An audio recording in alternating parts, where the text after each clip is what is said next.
या इथे मी त्यांचा आभार व्यक्त करेन की आपल्यामुळेच ही कुस्ती ही वाढत आहे आणि पुढच्या काळात पण वाढणार आहे। आणि या इथे आपल्यासारखे आयोजक यांच्यामुळे इथे कुस्ती मजबूतीने उभी राहणार आहे आणि रायगडचा झेंडा हा इथं चालता फडकता राहणार आहे। त्यासाठी मी आपल्या सर्वांचं या इथं अभिनंदन करतो। मला इथं बोलून जो मान सन्मान दिला त्याबद्दल मी आपला आभार व्यक्त करतो। धन्यवाद। खूप खूप धन्यवाद साहेब। त्याचबरोबर आपले आदरणीय अनेश आनंददा ढवळे शंकर ग्रामपंचायतीचे विद्यमान सरपंच आणि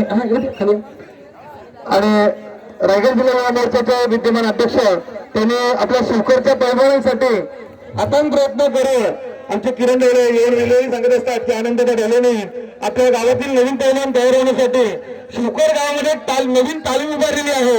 हे सर्व श्रेय जाते ते विद्यमान सरपंच आनंददा ढवळे। खरोखरच खूप खूप धन्यवाद आनंददा। आपल्या गावामध्ये तालीम तयार केलेली आहे त्यात किरणचा आज इथे सन्मान होतो कुस्ती विजेते